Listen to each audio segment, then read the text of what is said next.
এটা আমার মস্ত বড় সৌভাগ্য আজকে এখানে উপস্থিত থাকা। সৌভাগ্য কোন শুধু বাক্যের খাতিরে বলছেন, এটা আসলে আমি অনুভব করছি। ছোটবেলা থেকেই নাম শুনে আসছি, অদ্ভুত এক নাম, তার সঙ্গে একটা জিনিস জড়িত। এই নামের আর কোনো ব্যাখ্যা কি জানতাম না, শুধু জানি বেওয়ারিশ লাশ। বেওয়ারিশ শব্দটা সঙ্গে পরিচয় হচ্ছে লাশের সঙ্গে এসে, এবং আঞ্জুমানে মফিজুল ইসলামের কর্মকাণ্ড থেকে। এরা কারা কোনদিন জানিনি, আজকে দেখলাম চাক্ষুষ। এরা এমন এক জগৎ থেকে ভেসে আসে, এটা লাশ পড়ে থাকলে উঠে নিয়ে থাকে। একটা স্বপ্নীল একটা জিনিস। যত দুর্গম হোক, যত কঠিন পরিস্থিতি হোক, ওই নামটা আসে। কি করেছে? আঞ্জুমানে মফিজুল ইসলাম লাশ দখল করে দিয়েছে। এটা আমার কাছে খুব অবাক লাগতো। যার পরিচয় জানি না, কিন্তু প্রতিদিন প্রতি সময় এটার খবর আসছে। এখন শুনলাম সারা দেশ জুড়ে আছে। আগেও তো চিন্তা করি যে সারা দেশ জুড়ে আছে। চিন্তা করে দেখো, কখন কোথায় বেওয়ারিশ লাশ পড়ে থাকবে, ওইখানে আঞ্জুমানে মফিজুল ইসলাম অপেক্ষা করছে। এবং তারা ঠিকই সেই সময় আসবে এবং ঠিকই তার ব্যবস্থা করবে, সুন্দরভাবে করবে। তাদের কোনো বক্তব্য কোনো পত্রিকায় দেখি নাই যে লাশ দখল করেছে। কোনো বক্তব্য কোনদিন দেখি করেন কিনা জানি না, আমার নজরে আসে না যে এটা নিয়ে কোনো বাহাবা নিচ্ছে, এটা নিয়ে কোনো কিছু একটা বিবৃতি দিচ্ছে, কারো উপরে ক্ষোভ প্রকাশ করছে, কিচ্ছু করে না। একেবারে চুপচাপ অদৃশ্য কত মানুষ কতগুলো এসে সব কাজ করে দিয়ে। এটি ছিল আজকে আমার জন্য সৌভাগ্য যে আজকে চাক্ষুষ দেখলাম। এবং তার সঙ্গে একটা বড় কাজ, যে আজকে ভবনের উদ্বোধন ছিল, আমার কাছে অবাক লাগলো। ওটার সঙ্গে এটা মিল ছিল না। অদৃশ্য যে বলছিলাম, এটা দৃশ্যমান একটা জিনিস। প্রথম মনে হলো যে না, এটা তো বড় প্রতিষ্ঠান, এটা ছোটখাটো বিষয় না। বুঝতেছিলাম যে পেছনে একটা বড় কেউ আছে, পেছনে একটা গোষ্ঠী আছে, তা না হলে এত বড় অর্গানাইজেশন সম্ভব না, এত সুন্দরভাবে পরিচালনা করা সম্ভব না। বিশেষ করে করোনার সময় এই নামটা বারে বারে এসছে, যে কোনো সময় যে কোনো জায়গাতে বারে বারে আসছে। কাছে দেখছি যে ওটা আছে, চারদিকে ছড়িয়ে আছে। আজকে পরিচয় হওয়ার সঙ্গে সঙ্গে আরো দেখলাম বহু বড় বড় লোকজনের সঙ্গে জড়িত। জন্ম থেকে, এটা 1905 সাল থেকে এটার জন্ম, এটাও জানতাম না।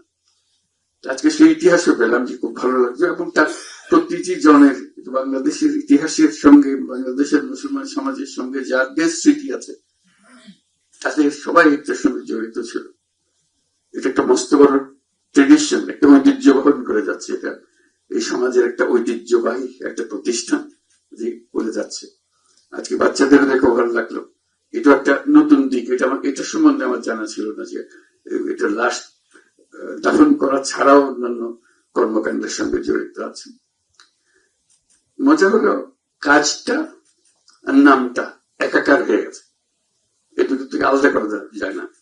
কতগুলো নাম আছে, নামের অর্থটাই হলো কাজ।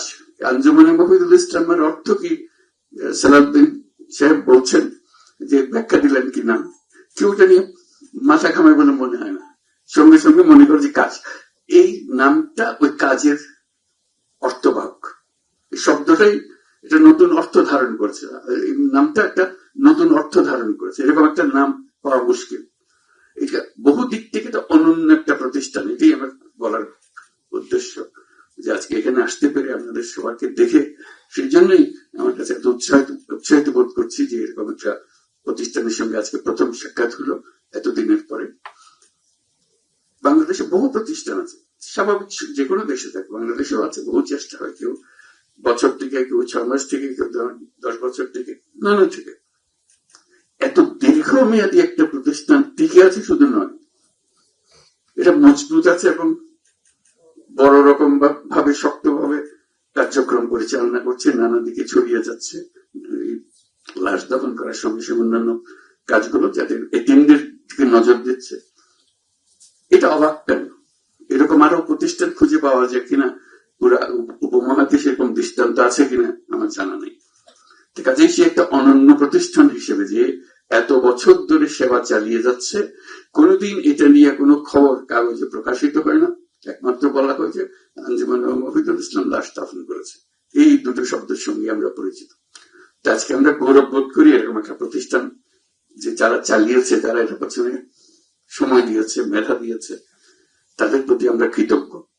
এবং এটা আরো বহু দিকে এটার কর্মসূচি সম্প্রসারিত, কিন্তু অবশ্য মূল কর্মসূচি যেটা নিয়ে তার জন্ম এবং যেটা নিয়ে আমরা তাকে পরিচিত, তার সঙ্গে আমরা পরিচিত হয়েছে, সেটা বহাল থাকুক।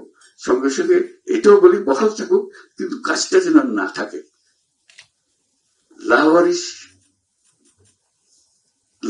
বেওয়ারিশ লাশ যেন আমাদের কারণ না থাকে, এটা আমরা কামনা করি। আমরা এমন একটা সমাজ বানাই যে আঞ্জুমানে মফিদুল ইসলামের কাজ আর নাই, এটি আমাদের লক্ষ্য। দাফন করে অত্যন্ত সুন্দর কথা, কিন্তু আমাদের লক্ষ্য যেন কারো লাশ বেওয়ারিশ হিসেবে না থাকে। আমরা সবাই যার যার মতো করে যেখানে আছি, আমরা যেন নিজেরাই এটা বেওয়ারিশ সবার আগে থেকে আমরা রক্ষা করতে পারি, যে তার বন্ধু বান্ধব আত্মীয় স্বজন কেউ না কেউ কাছে আছে, যার এটা সম্মানজনক ভাবে দাফন করবে। এতে আঞ্জুমানে মফিদুল ইসলামের কর্মকাণ্ডের কোনো ব্যাঘাত হবে না, বরং আমরা তাকে সম্মান দেখাবো এই জন্য যে তার এই জিনিসটা আমাদের চোখে তুলে ধরার জন্য। আমরা না হলে আঞ্জুমানে মফিদুল ইসলাম না হলে আমরা জানতাম না এই লাশের কি হয়েছিল। ওরা থাকাতে আমরা জানলাম যে এটা সম্মানজনক ভাবে তাকে দাফন করা হয়েছে। কাজে সেটা আমাদের মনে এনে দিয়েছে, এবং সেটা একটা প্রতীক। আমরা মনে করি এটা একটা প্রতীক হোক, আমাদের মনে উৎসাহ জাগাক, যে সমস্ত দুর্বলতা সমাজের মধ্যে আছে সেগুলো যেন আমরা ওভারকাম করতে পারি, আমরা এটা প্রতিকার করতে পারি, যাতে আমাদের এই সমস্ত দুর্বলতা থেকে আমরা মুক্ত হতে পারি। আমরা আরো যে সমস্ত কাজ আছে সেগুলোর দিকেও আমরা মনোযোগ দিতে পারি, যাতে আমরা আঞ্জুমানে মফিদুল ইসলামের মতো মনোযোগ দিয়ে বহু সমস্যার সমাধান আমরা নিজেরাই করে ফেলতে পারি। তারা কারোর জন্য অপেক্ষা করে নাই, দাতার জন্য অপেক্ষা করে নাই। দাতার অভাব হলে যে আঞ্জুমানে মফিদুল ইসলামের কাজ বন্ধ হয়ে যেত, সেটাও আমি মনে করি না। তারা যে উদ্দেশ্যে এসছে, তারা কোনো দাতার জন্য অপেক্ষা করে নাই। দাতা হলে বেশি লাশ করবো, দাদা কম হলে আমরা কম লাশ করবো, আমার মনে হয় না আঞ্জুমানে মফিদুল ইসলাম ঠিকভাবে কাজ করে হিসাব করে যে আমাদের টাকা অনুসারে লাশ হবে, এরকম না। তারা তাদের যে নিজের আগ্রহ এবং দায়িত্ববোধ থেকে এটা করে, মানে আল্লাহর কাছে তারা এটার জন্য দান পাবেন। আমরা আজকে শুভ কামনা করি, এটার অগ্রগতি কামনা করি, এবং এই এত বছর যেরকম সুন্দরভাবে কাজ করে এসছে, আর ভবিষ্যতে এই ট্রেডিশন চালিয়ে যাবে এবং আমাদের উৎসাহ দেবে, সারা জাতিকে উৎসাহ দেবে, যেন আমরা এই কাজ এবং আরো অন্যান্য কাজ তাদের উদ্দেশ্যে অনুপ্রাণিত হয়ে আরো বহু রকমের অন্যান্য কাজগুলো করতে পারি। আজকে আঞ্জুমানে মফিদুল ইসলামের সঙ্গে যারা যেভাবে জড়িত আছেন, তাদের সবাইকে আমি ধন্যবাদ জানাচ্ছি এবং অভিনন্দন জানাচ্ছি। সবাইকে ধন্যবাদ।